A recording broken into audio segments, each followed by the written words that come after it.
Hello, everybody, and welcome to session three of my capstone from St. Helens High School to College. Today we're going to talk about self care.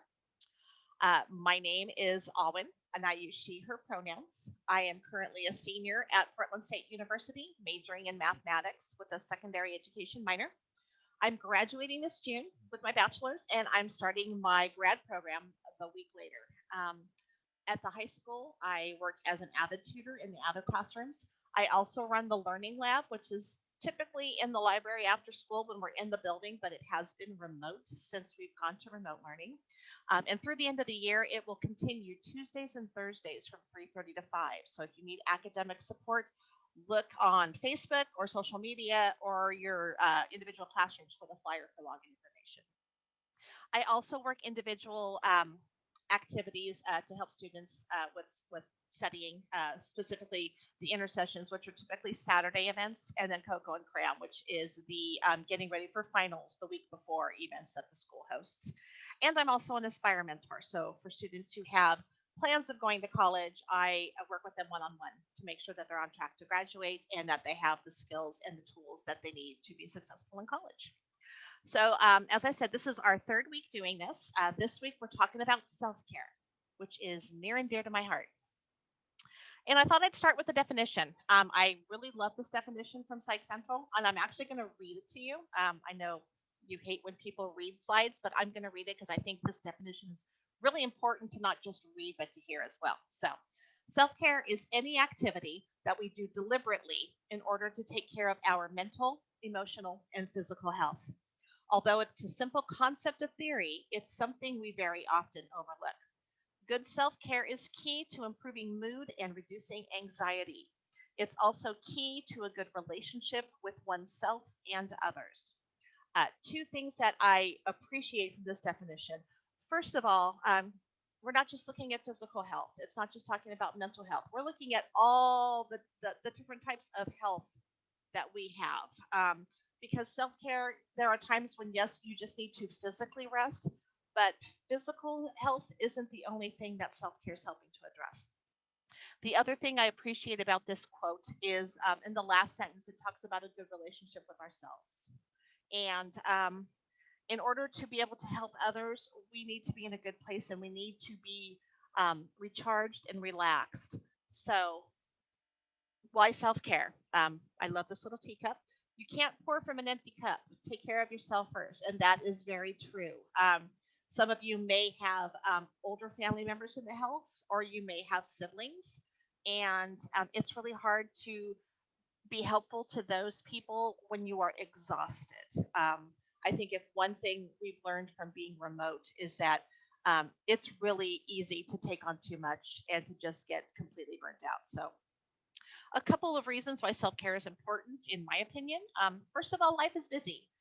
We're all in school right now, and school looks a little different, though we're getting back into the buildings, but it's still different than it was a year and a half ago. Some of us are working, and like I mentioned earlier, some of us are, helping to care for siblings, or we have chores in the home that we take care of as well. And life is also stressful. With school, we're looking at homework deadlines. We're looking at dates to take tests. There are deadlines to get assignments in to get grades. Um, we have, again, like I said, chores around the house and caring for siblings. A lot of things that we do inside the home that, if we're not taking care of ourselves, can drain our energy. And then we have nothing else to give to others who may need our energy. We have unexpected events that happen. Someone in the house gets sick, car breaks down. There's different types of disasters that can happen that you don't necessarily have the opportunity to plan for. But when they do, they take energy that maybe you had designated to go elsewhere. So now you're depleting that energy reserve again. And then national and global events. We're living in the middle of a pandemic. Um, this is sucking the energy out of a lot of people, myself included. I consider myself an introvert. I prefer being indoors in my own space where all my stuff is. But even that is exhausting because I love my stuff, but I don't want to look at it every day for 24 hours. So, self care is a super important way to make sure that you're recharging yourself. So, Just to give you an idea of what my life looks like, I'm taking 13 credits at PSU.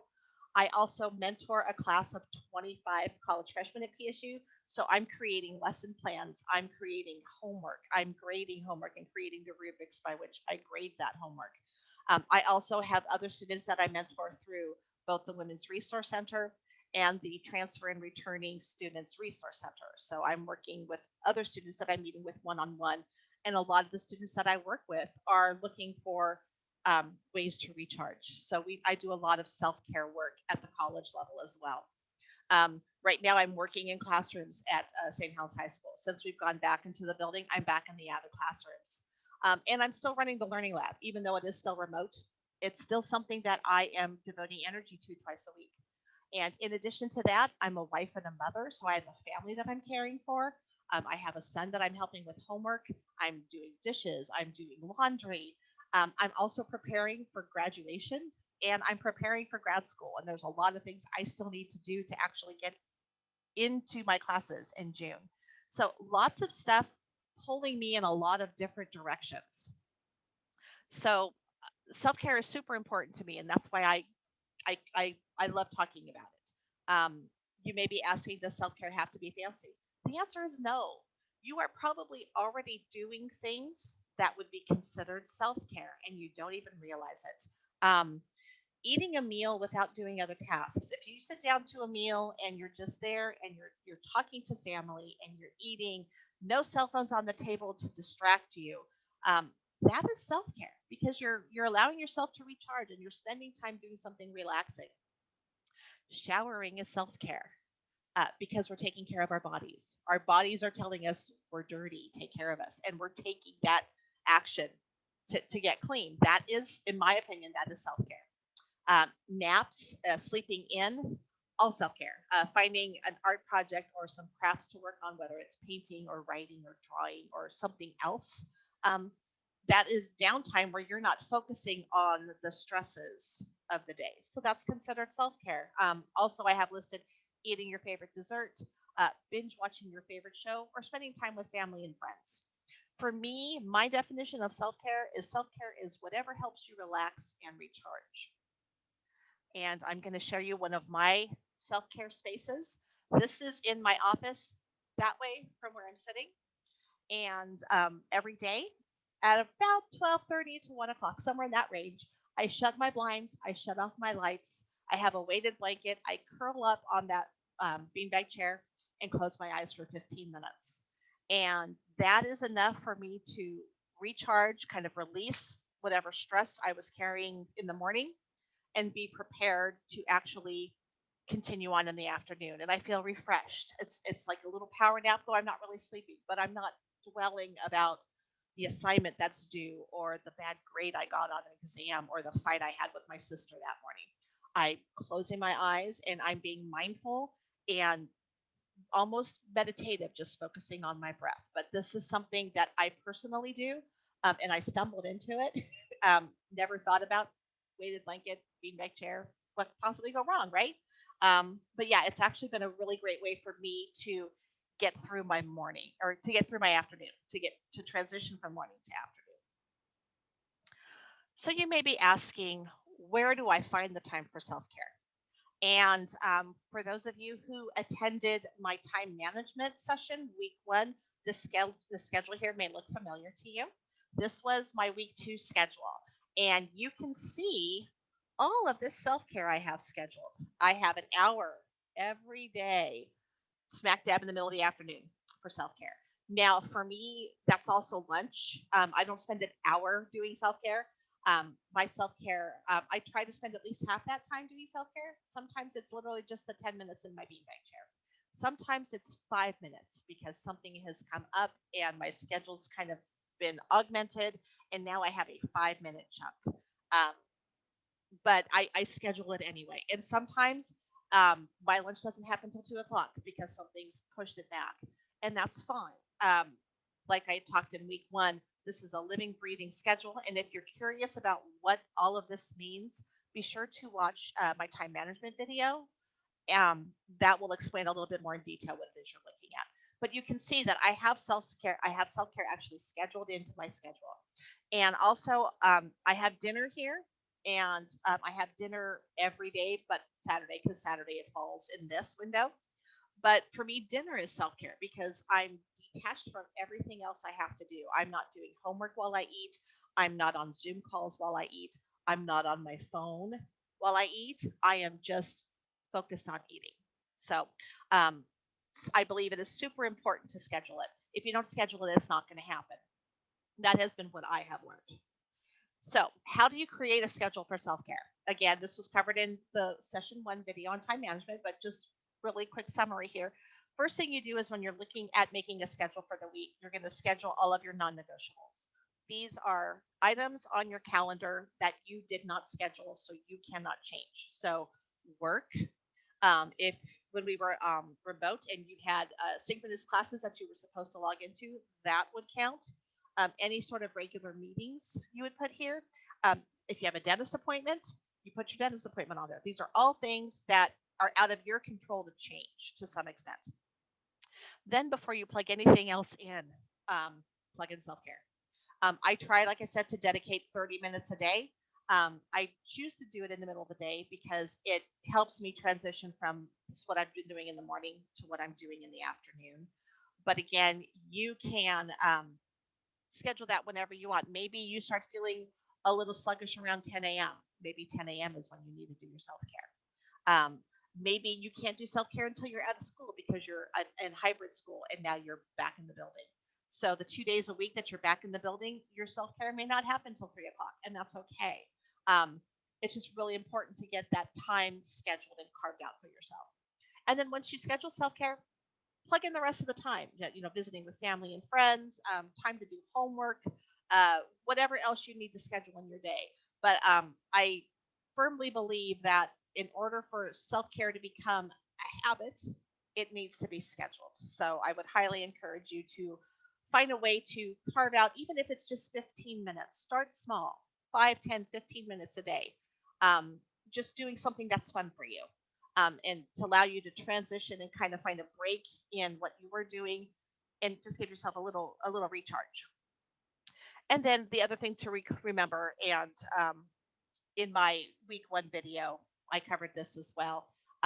This is a living, breathing schedule, so things are going to change. I had a day plan today, and then my husband had planned on doing something that involved me, and I had to shuffle a bunch of stuff in my morning to accommodate that specific thing that had to happen at that time. So just be aware that your schedule may not look identical every week. It may change from day to day, and part of the self care will help give you the energy and relax you to be able to roll with those changes. So you may be asking, how, Alwyn, do I do self care? I have no idea where to start. And my suggestion is to be creative. So what I did, I found on Facebook X number of years ago, there was a thing about a self care advent calendar that I did.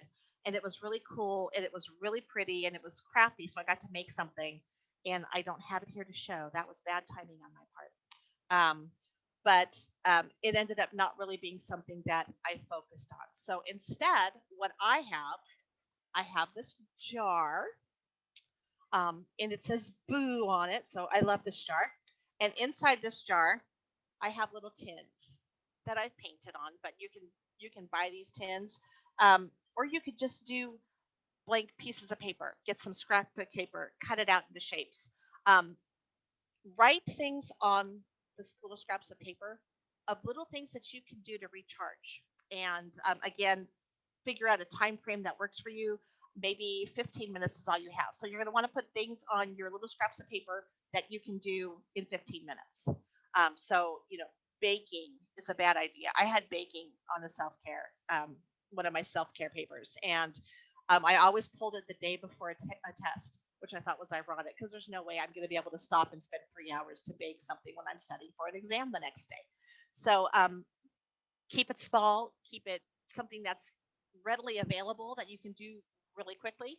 Um, I have this jar that has just like a bunch. I'm holding it up and seeing. You can see I have a whole bunch of little tins in here. And when I hit the self care portion of my schedule, Once I eat lunch, I come up to my office where this is kept. I grab a little tin out of here, and like today's tin says unplug from social media. So I'll be taking the day off from social media after I'm done with this. And I know that's not something that really can be done in 15 minutes. I mean, theoretically, you could just not be on social media for 15 minutes. For me, when I pull this, I disconnect for the rest of the day. Um, you can use the same papers every week. I have the same things in my tin that I just I pull randomly. So sometimes I'll pull one thing and then the next day I'll pull the exact same thing. It happens. But I do change them out from time to time as the weather gets nicer. Once we can actually go out a little bit more, I'm fully vaccinated, so I can go out. I may put on, go to a park and walk and get outdoors. The weather's looking a little questionable outside, so I don't have any outdoor activities in here yet. But you can use the same papers over and over, or you can create new ones. We talked about seasonal, having like, being outdoors when the weather allows that. You can also do holiday activities. If you're a crafty person, maybe build a gingerbread house, or fill out Christmas cards. Something, to take your mind off of whatever it is that's stressing you out. And then these are some of the items that I keep in my jar right now. We already saw the disconnect from social media. I also have watch a movie. I do 30-minute chunks, so I can usually watch 30 minutes of a movie. If you're doing a 5 or a 10-minute window, watching a movie is not going to happen in 10 minutes unless it's a really, really, really short video. Listen to some music, read a book, scrapbook, journaling, coloring books, taking that power nap, or eating ice cream. All of these are things you can do. Other things that I've had on my calendar for self care, I collect unicorn headbands, and sometimes I'd have a tin that would say, "Put your unicorn headband on for the rest of the day." And yes, I would look ridiculous, but I would feel adorable, and that helped me relax and recharge. So really think about things that bring you joy and bring you peace, and put those in your jar. And then a fun fact, and we're back at my schedule. Um, these 1 hour chunks that I schedule for homework, that's what these 1 hour chunks are for those of you who weren't here for week one. I break down my calendar into 1 hour chunks of homework time. I don't actually work the whole hour. I work 50 minutes and then I take a 10-minute break. That 10 minutes is self care. So you're probably doing a lot of self care. You're just not realizing that's what you're doing. Lunch at school is self care. If you're doing homework and then you take a break to get a snack, you're taking care of a physical need, and that is downtime. So I interpret that as being self care. There are definitions out there that would not include that, but to me, anything that breaks me from whatever it is I'm doing and it allows me a moment's peace to breathe and relax and recharge is considered self care. So every one of these 1 hour study sessions that I have set up, I'm getting a 10-hour break every hour where I am just, sometimes I'm sitting in my chair doing nothing. Sometimes I grab a coloring book. I have books. I clean my office because cleaning my office is relaxing to me. Um, but truly, there's a wide range of things out there that you can do that would be considered self care. If it recharges you and it re energizes you, then that is something that is considered self care for you. It may not be self care for me. What you do for self care may stress me out, and that's okay because it's not my self care, it's yours. So keep that in mind as well. And then as we're winding down, in summary, self care is whatever you do. And I think I've said that over and over and over again, but whatever you do that relaxes and recharges you. Um, Truly, if you find peace in an activity, uh, that can be something that you incorporate into a self care calendar. And you're taking care of your needs. That's what self care is. You're taking care of your mental, emotional, and your physical needs.